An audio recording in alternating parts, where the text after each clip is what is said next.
September 11th was a beautiful day. I got to work and I was working my normal day. I was asleep. I was eating my cereal. And I was walking just down Fifth Avenue. I was standing on the corner of 3rd Street and 1st Avenue. I could hear the sound of a jet coming down. It sounded like a jet falling. We could almost count the rivets on the underbelly of the fuselage. There was an explosion.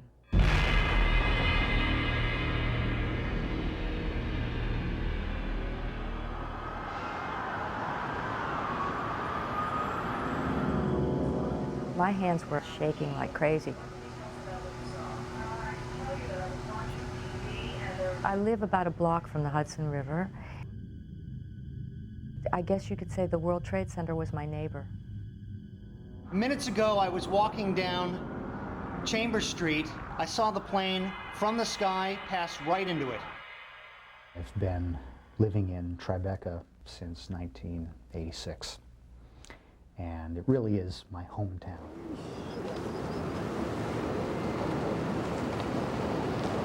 What happened? I live in Brooklyn, and that's my view. Seeing it through the camera, it just didn't register. I mean, it just wasn't sinking in.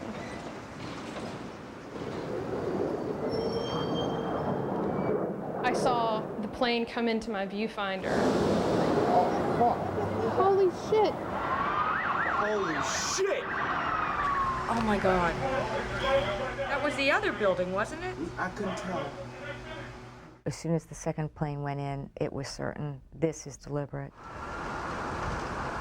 I was all alone up on the roof, but I didn't feel alone. I felt that every single person all around me downtown was with me. We were all together in this.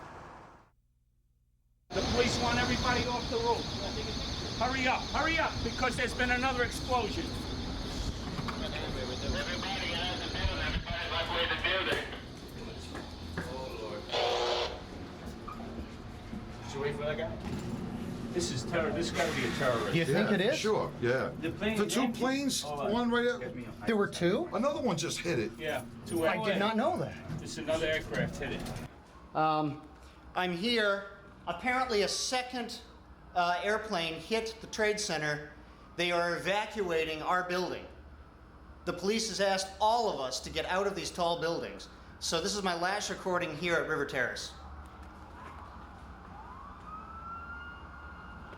They're evacuating the whole building? It's better because our building is really high. Yeah.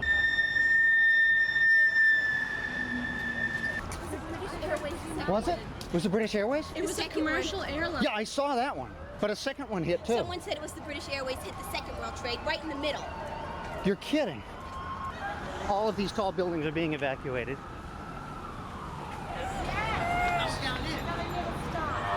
The smell of burning wire and metal is unbelievable.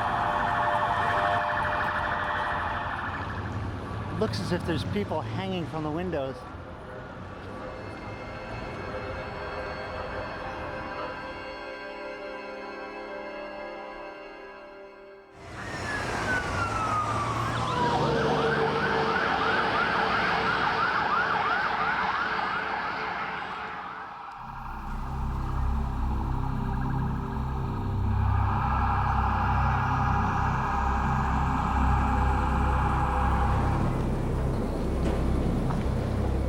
There was debris flying after the second one came in.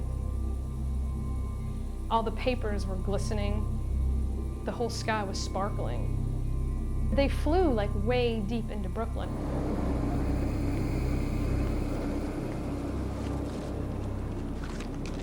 It became even more real whenever I actually picked up the papers. It was like, this came from over there.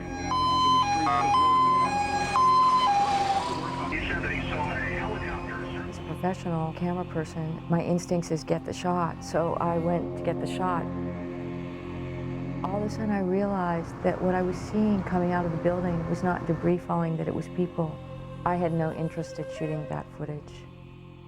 If a family member or a child or a friend even thinks that person could be the person, then they know that's not something they want to see.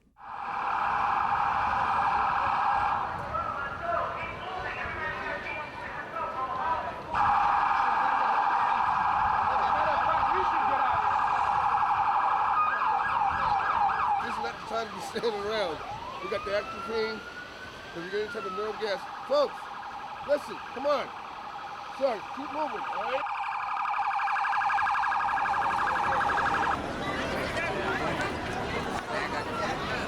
What's going on? It's gonna fall. What's going on? It's gonna explode. Jesus Christ.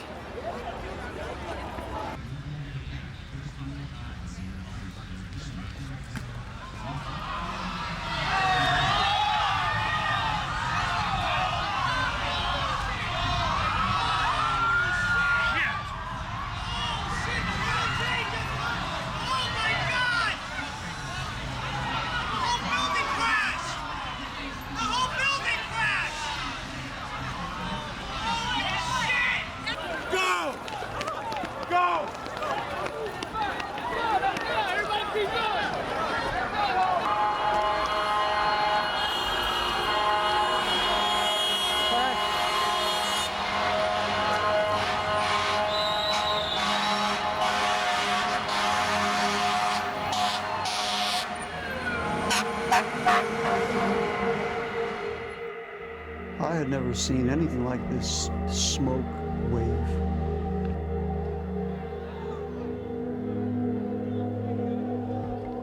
As you remember the newscasts of people running from the smoke coming through the streets, well, that was me.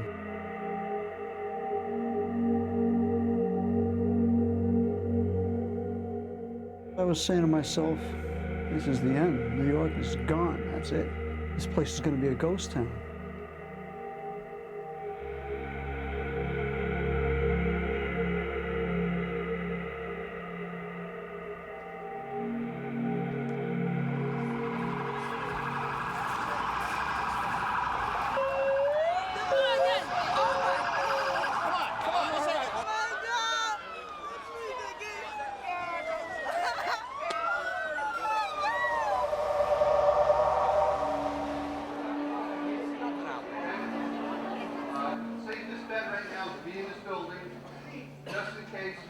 Something else happens, you got concrete around you, you got concrete above you. This is not a target building. There's no federal in here, there's no big offices in here. It's not a target building, you're safe in here. A water machine or something, get some of these people water.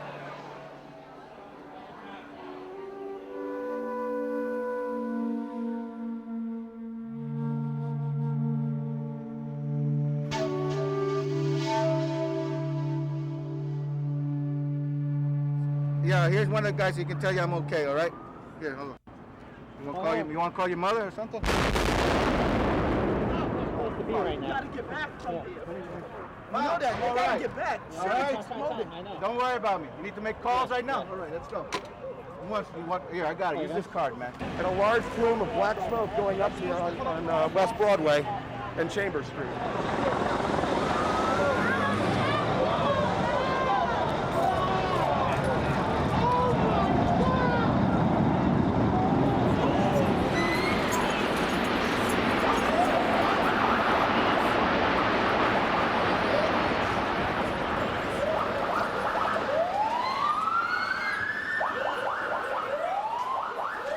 I have an inner sense of where my line of safety is.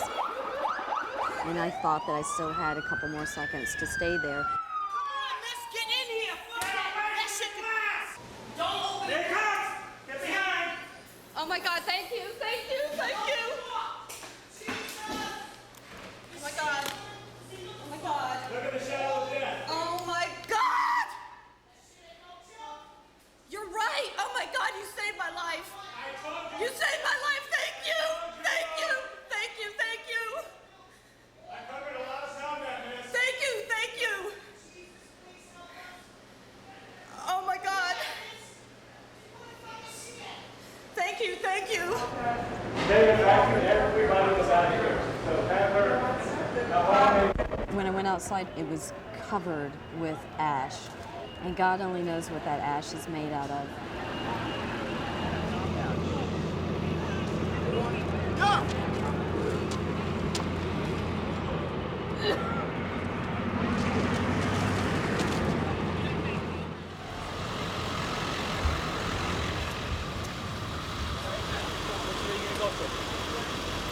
to get out. I'm getting him out of here. He was in the collapse. He got buried.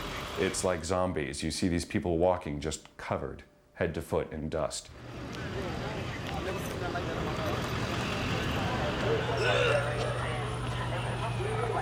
I was in the 22nd floor, one World Trade Center. We have to make sure that the people are out also. Almost all the people were out. But after the second blast, everything was so dark. We decided we have to go out. And I was waiting outside to make sure that our team workers are okay. Did you already go in? What? Did you go in? I was there, yeah. Are you going back? My job.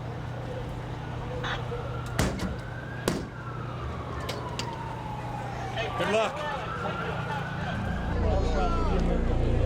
For God's sake.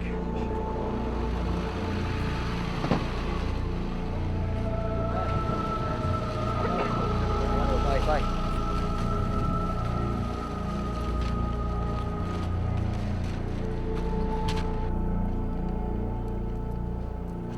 Where did you get all this? You're more than welcome. Somebody help him up. All right. Easy. 1, 2, 3. You all right? I don't know. I got off from the subway. It all filled with smoke, and they let us out. It is. You can't even see outside. It's just everything is filled with smoke. But anyway, I'm in a building lobby that's filled with smoke. But at least there's. What? You can't walk. I can't see anything to walk. Did the Trade Center collapse? If it wasn't because that store man over here that found me, I gave up. Yeah. I gave up. The dust is so thick you can't see. You can't breathe, so you just give up.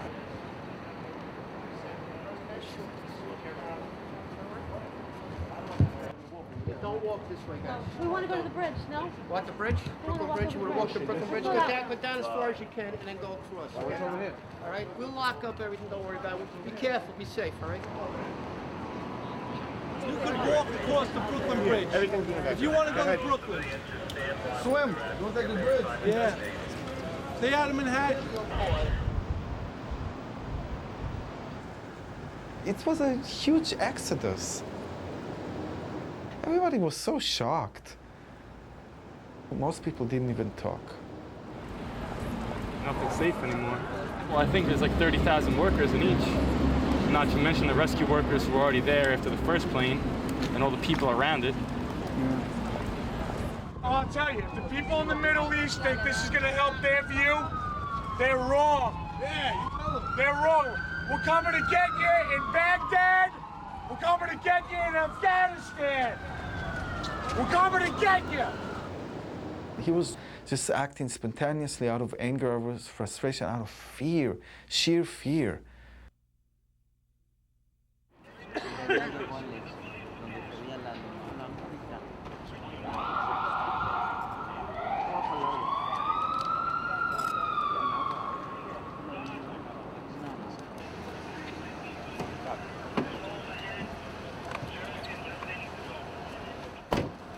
Draw a line here, push all these people back. Stay behind the lines, please. Block. We're gonna move. Let's go. Go.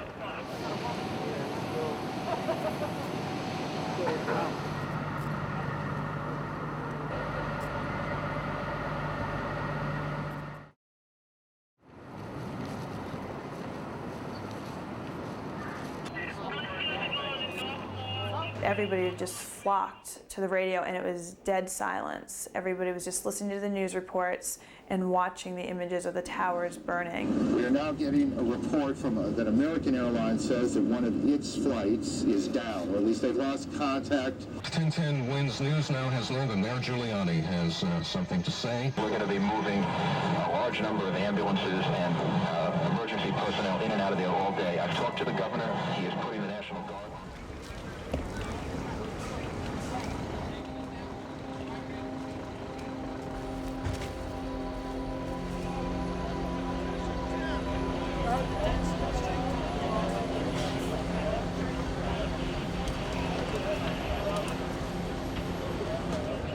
It's tough. It is beyond.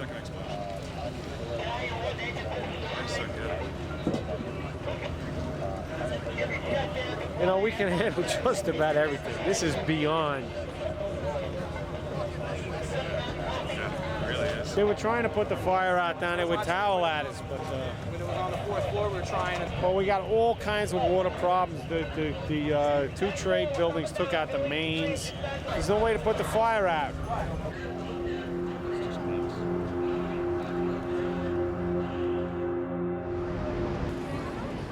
This is rush hour, completely empty. All cars have stopped.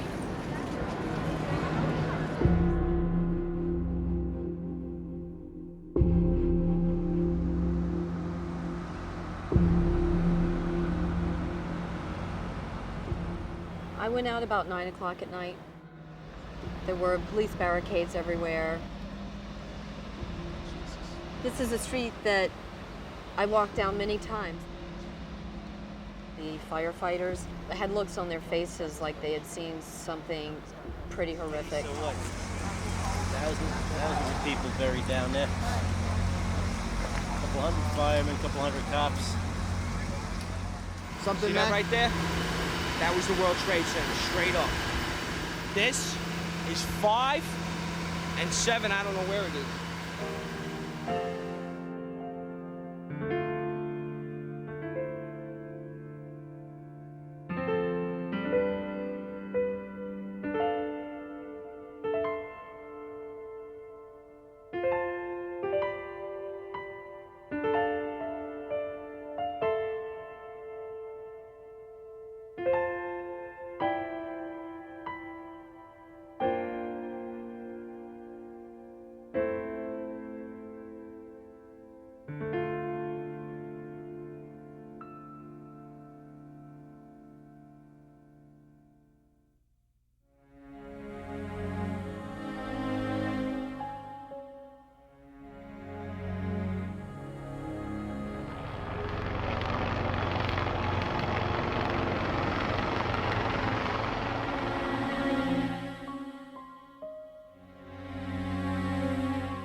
I remember I was shooting a group of firemen heading down there, and obviously they had been there. Take care, guys.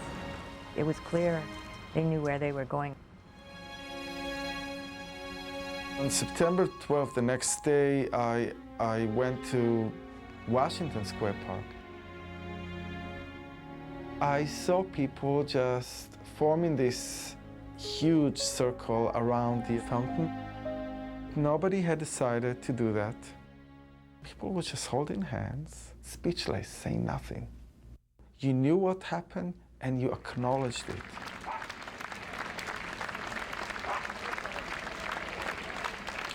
There were a couple of times where I captured some people who were just singing.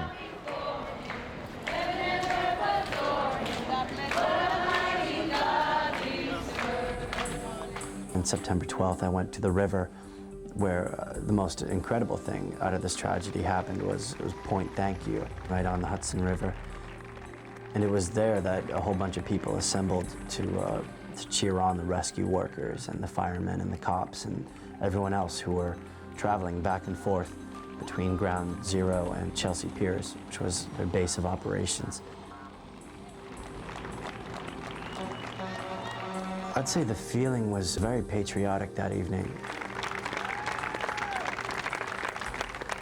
but more so of New Yorkers coming together. If I would come across someone who might have been Muslim or Indian or anyone who really wasn't white, it was just an immediate sense of panic from them that they were going to be mislabeled. I love America, man. He immediately thought I was filming him just because he was an ethnic man, and he immediately got afraid. I'm from India, man. I'm a best friend of America. I'm from India. He's always best friend of America.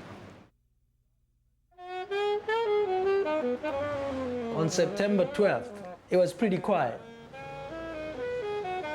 I was looking for comfort, something that I could use to to think that it's okay to be in New York after all. Thank you.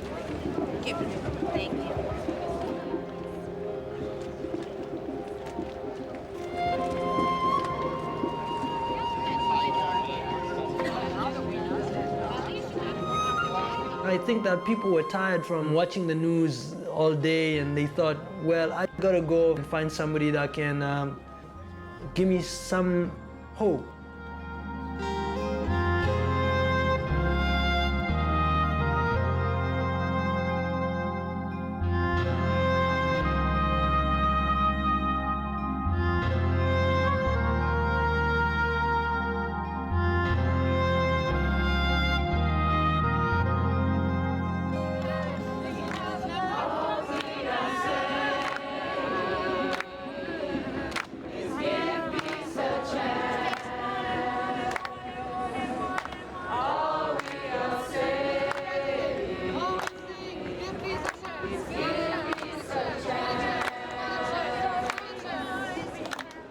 A lot of Arabs around the world feel like they are disrespected also. And we treat them like second-class citizens. We have stereotypes of them, and we are, even now, American brothers and sisters are going into places where Muslims live and firing off weapons and pulling people, hardworking people out of taxi cabs.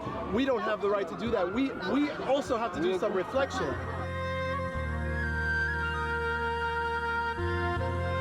If New Yorkers are taking it with such strength, I mean, I only could draw comfort from that.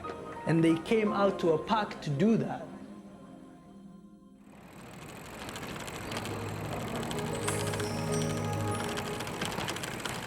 The second day I was there, I just walked through my bicycle, my camera. The combination of no lights and no humans makes any city spooky, but especially New York.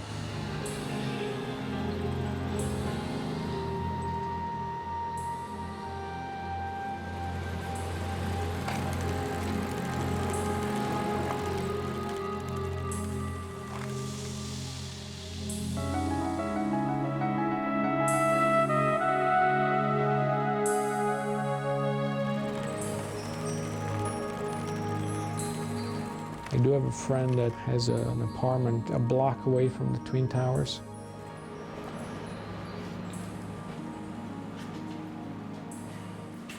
And then I end up going upstairs and filming.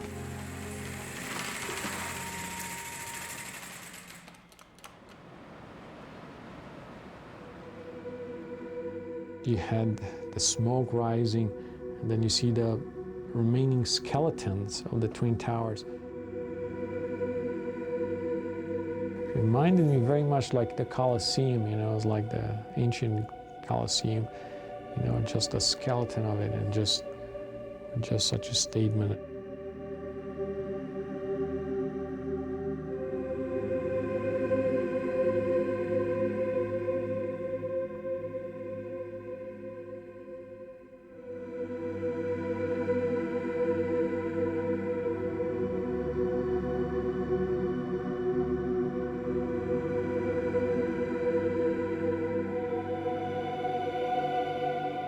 I think as close as New York has ever been to a nuclear disaster.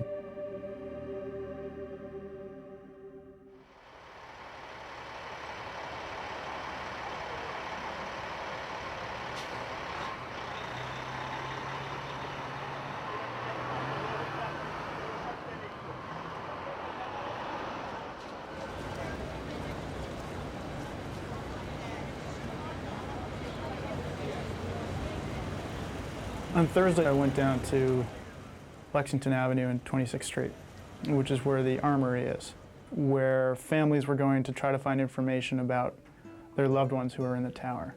So it was sort of a focal point for a few days of grieving. At the time, we were starting to see all the posters with photographs and names and phone numbers that became a wallpaper of New York City for about a week, 2 weeks after.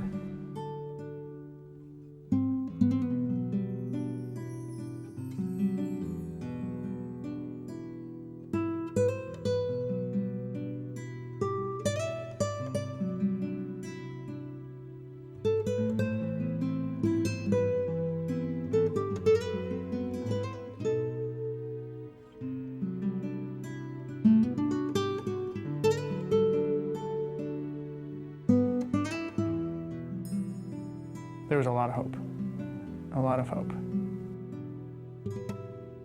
Wesley is a 25-year veteran of the Army, and because he was the security officer, security vice president for Morgan Stanley, I know that he was one of the last people to try to get out of the building because he got most of his employees out. They have called me and have been calling to see if he made it home all day Tuesday. I was glad for the hope. It also made me sad. For me, that was really where I began to feel, through these individuals, the enormity of what was going on.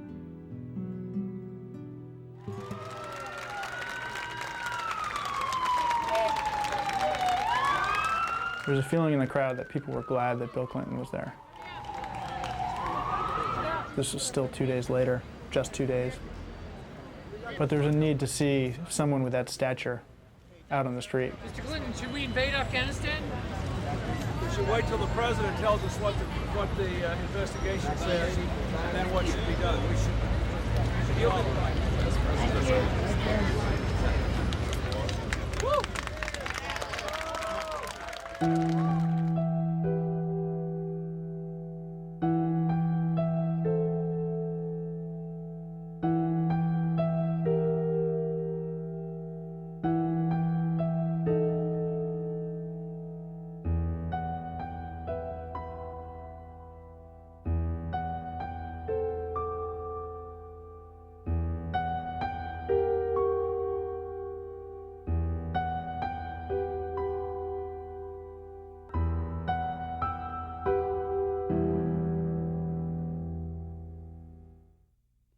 As an industrial designer, I was like, wow, how can I help? How can I serve my country?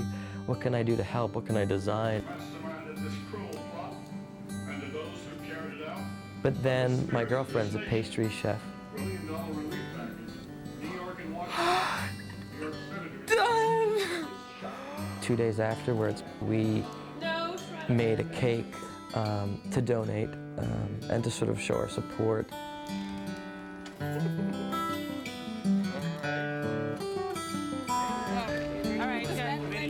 At Pier 40, they sort of established a great network of support of packing goods, unpacking goods, setting it up, getting it ready to give to people to go down to the World Trade Center. Before we knew it, we had spent 2 hours working, helping, cleaning, organizing this area, and it felt like 5 minutes.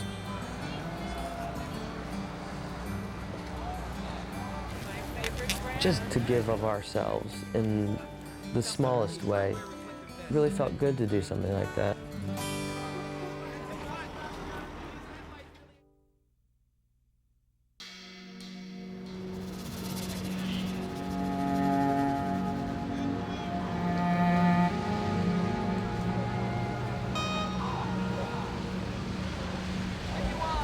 Keep the area clear. Need food, clothing, medical supplies. In the southern corner of Union Square, there was this tremendous beehive of activity of people yelling out. Anyone looking to make a donation, step right here, please. Everybody wanted to do something. Hot food and cold food, separate.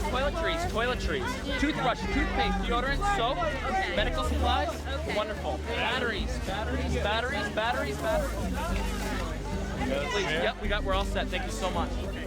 The thing that hit me the most, as a long-standing New Yorker, you don't see this behavior a lot.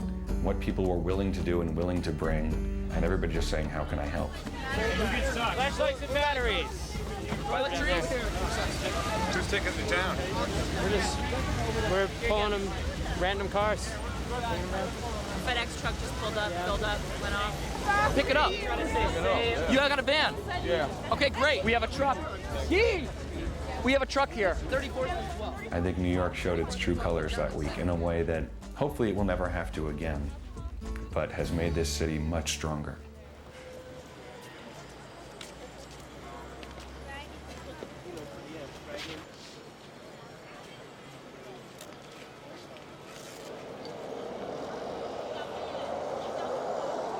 A woman wrote on the ground, "The American flag propagates violence." This is charged. We can get rid of this. Yeah, just talk. It's not that, you know, right there. it's not that bad. Just talk. There goes the First Amendment of the United States. Yeah, but you know what? If you're in the United States, you don't talk like this. Now, if you don't like the United States, you go home. That was the part where I witnessed an hour-long confrontation in the middle of Union Square between the peoples of New York.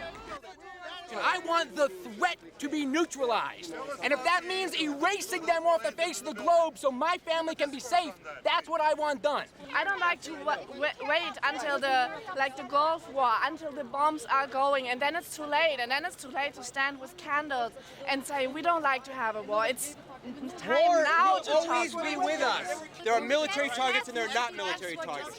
That is not a military target. We're defending an ideal that is better than bombing against bombing against bombing against bombing.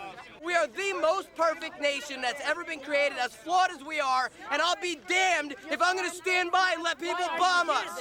Then get out of the country. That's not life. Get out of the country. This European pantheism is got to go. It's got to go. Right, but the Bible says if you get a slam on one cheek, give your other cheek. And God gave us this country. I will stand to my death and defend it. God didn't give you anything, okay? He didn't say the United States is yours. Because you know what? There were people here before.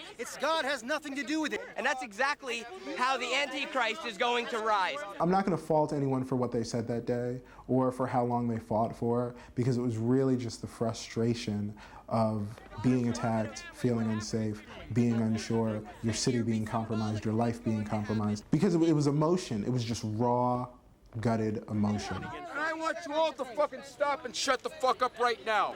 I'm a local 580 line worker. I was down there in the first 2 days, and I want to shut silence. I will. I was pulling body parts. So was I on the first night. Then what are we arguing about? I don't know. Arguing. We're trying to. You came here and told everyone to shut up. Chill. I don't know. I am in fucking pain because I have never seen heads, body parts, and anything like that. We can't act out in pain. Then what is one side arguing with the other? Let it be to our leaders. Exchanging ideas. Listen, we have to exchange ideas. We can't fight amongst ourselves. I'm not trying to fight. I don't know how to process this. None of us do. We all have so much rage inside of us. Have to. And what do we do with it? What do we do with it? We want to prevent this in the future. Perpetrate the rage. We have to work through the rage.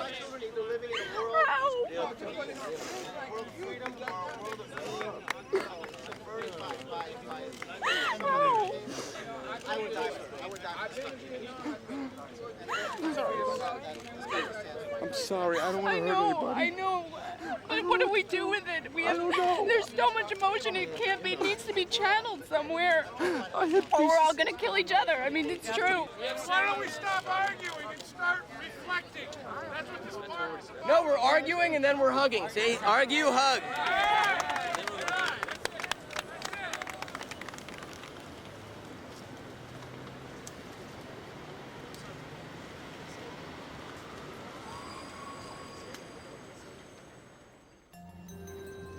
At night, I went to Jersey City. The candle lighting on the Hudson River.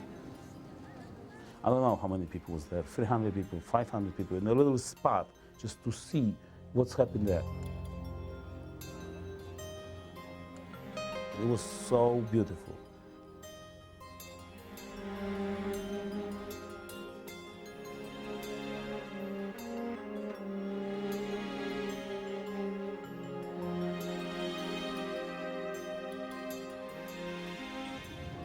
What's that for? To the dogs in the building. The people in the building, yeah. Hold it up. Good boy.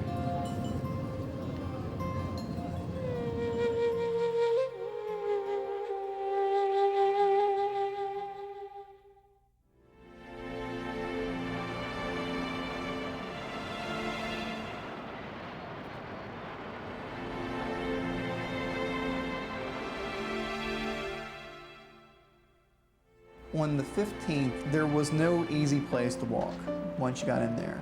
You had to climb over window frames to get outside. With that destruction, the likelihood of pulling somebody out there alive is going to be slim. You never said that. You never said it to your friends, your partners, to a civilian. You never said it.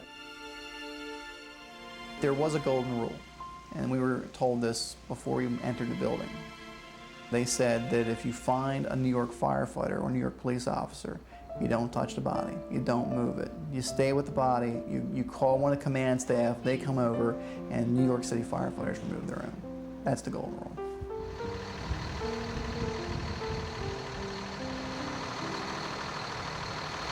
A lot of anger in the firefighters. The anger was, why did this happen? We did our normal job, we came to work at 7 a.m. like we normally do. Why are we the ones losing 343 firefighters? Why are we the ones that, you know, our friends and family aren't going to come home?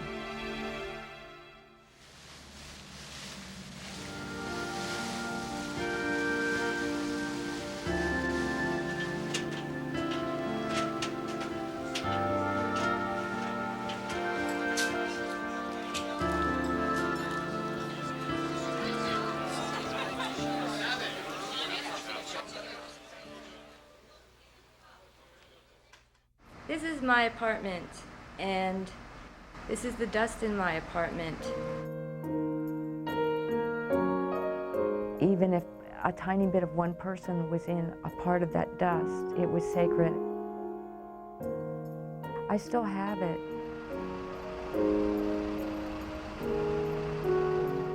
One block up from where I lived, the wreckage of trucks and cars were sitting. Each one was like a little shrine.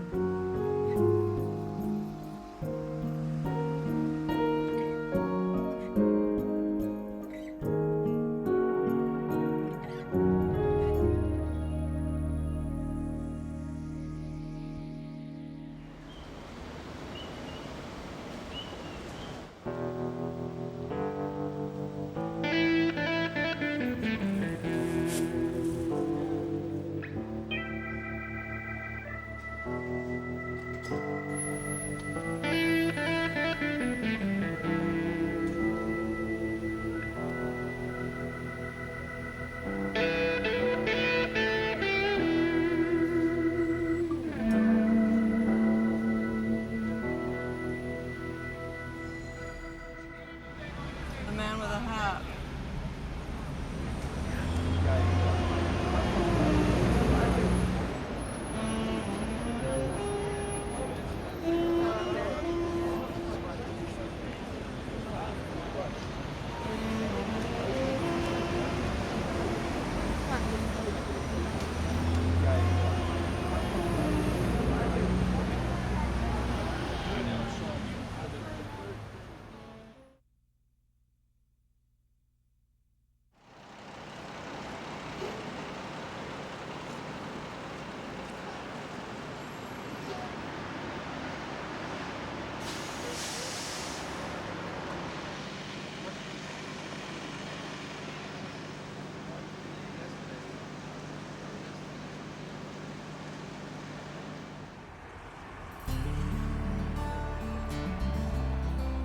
We're feeding all the workers, the cops, everybody. Well over 1,000 hamburgers, hot dogs, ribs, chicken. Anybody that's coming by, we're feeding.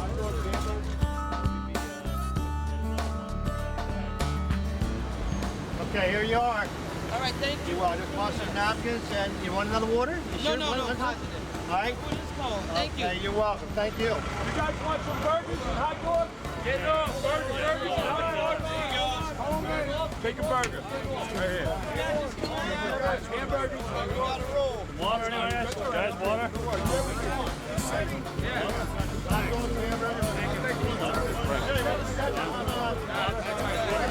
Mike, take care, buddy. More water? Thank you, guys. Thanks. We didn't have any rain gear. I didn't have any all day. Somebody gave me some stuff at the end of the day to keep dry with. The firemen in particular were the hardest ones to talk to because they knew more than any of us who were civilians how bad it was. 60 and 80-foot steel beams they're like missiles. They sink 30 and 40 feet into the earth. It's unbelievable. There's going to have to be an international set of 10 commandments by which if you break it and your head comes up, then you'll lose it. And this is the rules that all of us are going to have to live by. We're going to end up being one world, or we're going to fucking go down. We're going to go down. At some point, I was interested in seeing this through eyes of children. I think they really wear everything right there on their faces. What does this one? This one goes here.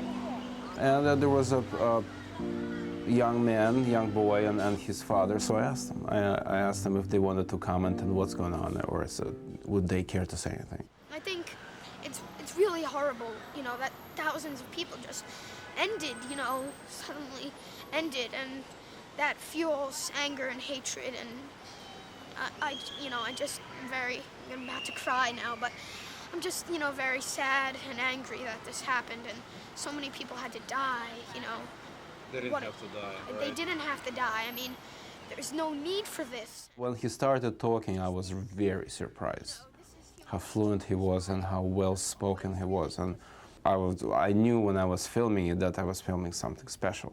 You can just say goodbye to the world, because one nuke gets fired, then everybody else breaks the nuclear treaties, and then, it's like a quote from Albert Einstein, who, was talking about, what I used to say to my old friends about how humans will destroy.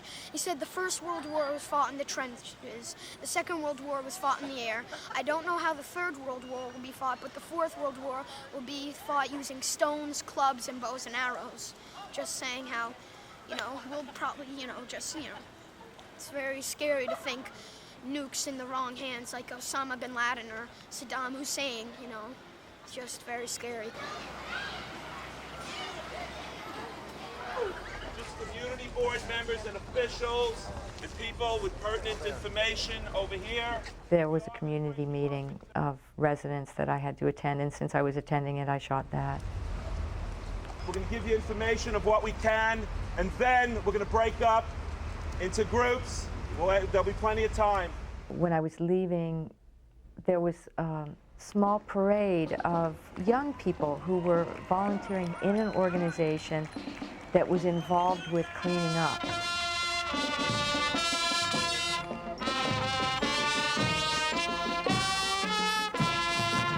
Everybody had been through a tremendously traumatizing event, and they had very strong feelings and opinions, and they needed to express them. And so all kinds of things were happening, and one of the first things I saw was this parade. Maybe that was the beginning when people decided they were ready to live again.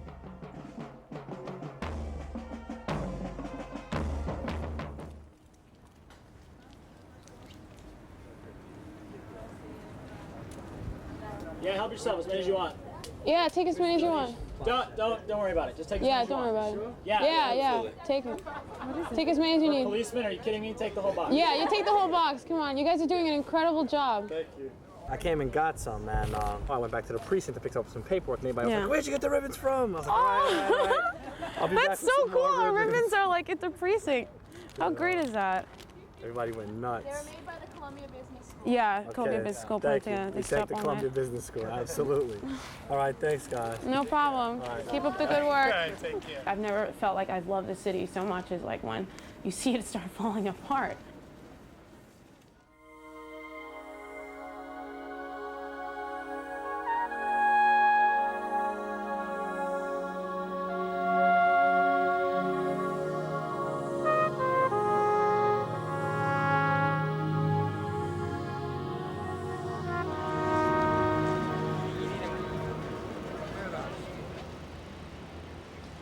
On Monday, I took my video camera and I went to the Wall Street area.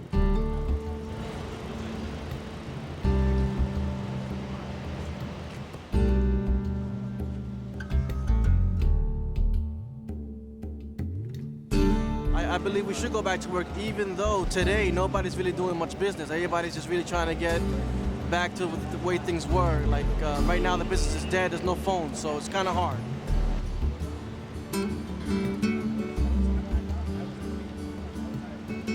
Military people clearly had their instructions. They weren't going to let anybody through, and they didn't. And nobody even tried to get through. Can I get through? We gotta hold it up a minute. Come on. Oh, I'm sorry. I'm sorry. This block is packed. We need you to move on. Sir, at the camera. I asked you to move on. That military presence on the Wall Street area was very threatening. I didn't feel reassured at all. In your hometown, having military, guarding streets and preventing you from walking freely to where you're going, very scary.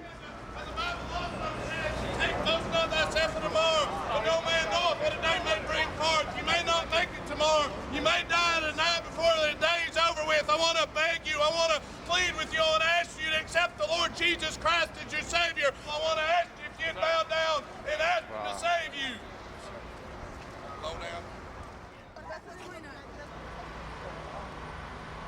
The smell was everywhere. You could probably scoop it with a spoon. It was so thick.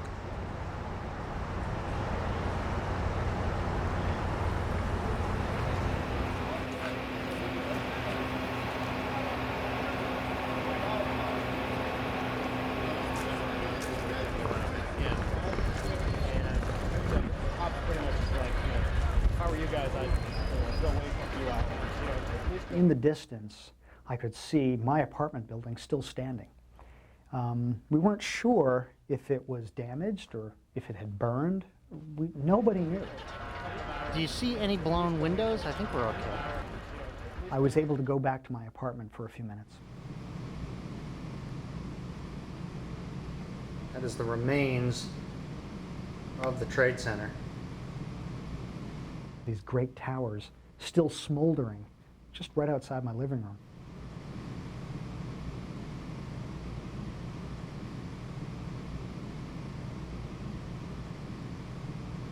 I was standing virtually in the same spot that I was shooting from that morning of September 11th. That shell is all that's left. That fire burned for weeks, and weeks and weeks. This apartment building right over here, a lot of people have vacated already and aren't ever coming back. I struggled with the idea of staying just 4 blocks from, one of the world's greatest disasters.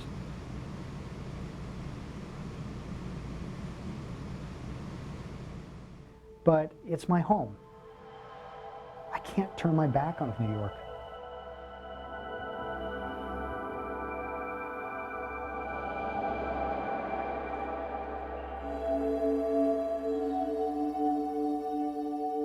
In a crazy way, I think 9/11 enhanced all the good qualities of New Yorkers and New York.